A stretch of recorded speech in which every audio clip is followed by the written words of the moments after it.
Hi everyone. With the Premier League restart just around the corner, I'm back and I've created my first draft team based on unlimited transfers. Before I begin, two important caveats. Whilst I'm happy to share my first draft team, I won't be sharing my final draft team before the deadline. And in case you didn't know, unlimited transfers that you make will affect your transfer tally in FPL, and that can affect overall rank come the end of the season. So just keep that in mind whilst you're making moves during this period. Without further ado, let's get started. So as you can see, with the initial changes that I've made, I've already got a nice buffer in the bank in the event that I want to do some upgrades, which I can potentially look into at this early stage. So starting off with the goalkeepers, interestingly enough, I had Guaita and Ward as my goalkeepers before the World Cup started, and for the time being, I've actually decided to retain them in my team. And my thinking is that I don't want to spend too much on the goalkeepers at the moment. 8.6 million seems like a relatively cheap amount, but also Guaita has two reasonable games to start off with, and then after that, his run of games become trickier. And conversely, Ward has two tricky games to start off with, and then he's got a good run of games up until mid-Feb. So my thinking basically was that I could make do with those two goalkeepers so that I can unlock funds elsewhere in my team. And coming on to my defence, starting off with uh, Kieran Trippier, he didn't get much game time during the World Cup, but that's completely fine from an FPL perspective because his legs are relatively fresh. And with England's exit at the quarter-final stage, you would hope that he would get sufficient rest and be a starter um, from Boxing Day onwards. Um, Having said that, we've also got Luke Shaw, who is a sub 5 million defender, showed fantastic form for United before the World Cup, also had a reasonable World Cup to a fair degree as well. And United have a fantastic run of games um, after the restart. So I kind of feel that it makes sense getting him in. In fact, the run of games that Luke Shaw, provided that he starts, has is Forest at home, Wolves away, and Bournemouth at home. And with United wanting to chase down and secure a Champions League spot, you'd hope that Luke Shaw gets starts in those games. Okay, there might be a risk of him potentially getting rested in one of those games, but at 4.8 million, you really can't go wrong with an attack-minded defender such as him.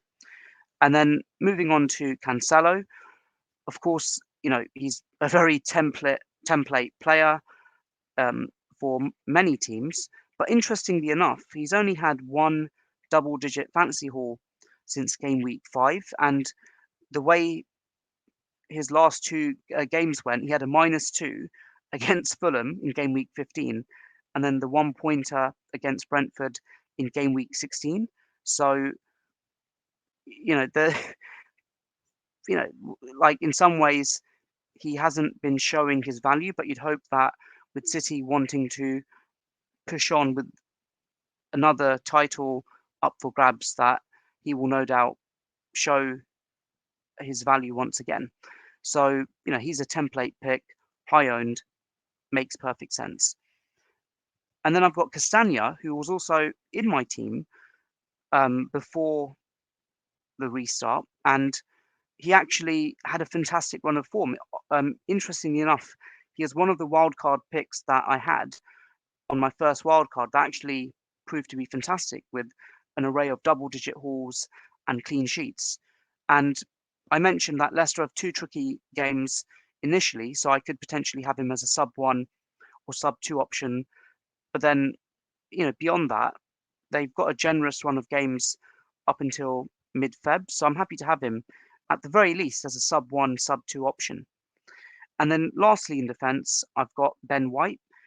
I still don't know the official reasons as to why Ben White left the England team, but at 4.6 million, which I got him just before his price increased, I feel that he offers exceptional value in that Arsenal team, and I would definitely want some sort of Arsenal defensive cover.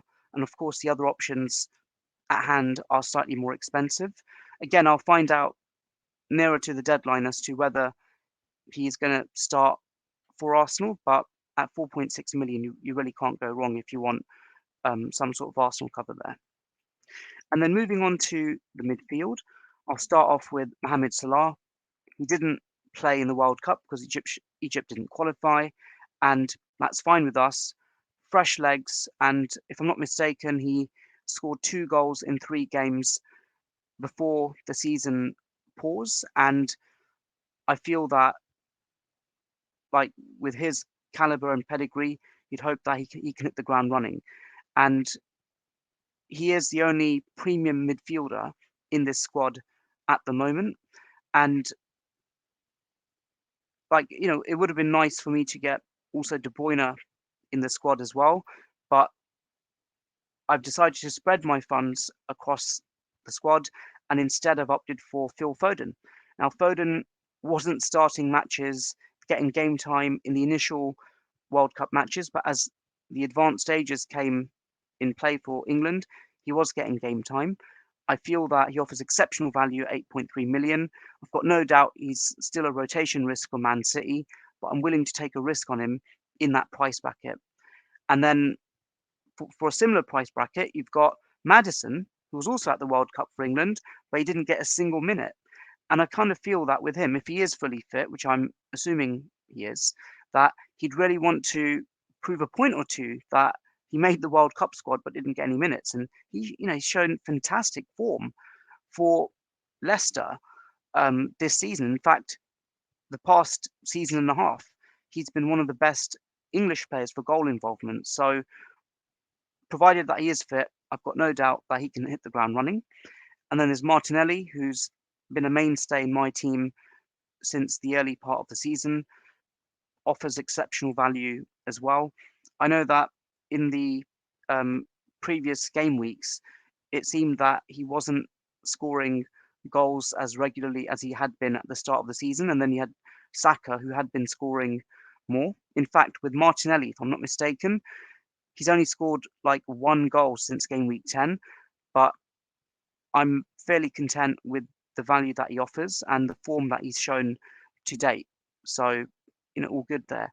And then lastly in midfield, I kind of regret not getting Almiron a lot sooner before his double-digit hauls. I had the opportunity to get him in on my first wild card, but then I opted for a different player altogether. I've accepted that, he's really, he's been amazing this season for his price range, price per million. Even forget the price tag. He's playing like a premium attacker with all those double-digit hauls. And if Newcastle are going to make a real challenge for a Champions League spot this season, then Almiron would have to carry on firing in those goals. So a late arrival to my team, but it makes sense for me to get him in there at 5.8 million. And then lastly, the attack. Of course, Haaland has been a mainstay from game week 1. Like Mohamed Salah, got his rest in with Norway not qualifying for the World Cup. Happy to keep him in. No further explanation needed. And then every squad, I beg your pardon, needs an enabler. In my case, it's Greenwood of Leeds. I've noticed that he's been picking up a cameo appearance here and there. If he's going to get a point every game week as my sub 3 option, I'm more than happy to have that, really. So he fits the bill for a sub 3 slot. And then lastly, Mitrovic, who was at the World Cup, albeit with an early exit with Serbia. He's shown a fantastic run of form in the Premier League this season. Absolute cut price at 6.8 million. And it almost seems as if with Mitrovic, it kind of doesn't matter who he's playing against. He's always like a goal threat. And we saw how he was from game week 1 to game week 6. And then there was a bit of a dip thereafter. But he's clearly a player that has like these streaks. So obviously blanks from 8 to 10, then started scoring again, and then he, he just wasn't getting minutes, or I think he was unavailable for the final few game weeks. But provided that Mitrovic is fit and with the generous run of games that he has, I feel that he's more than capable of scoring. And in that price range, from the budget forward options, there don't seem to be many other options available there. So, yeah, there you have it with my initial um, first draft unlimited squad.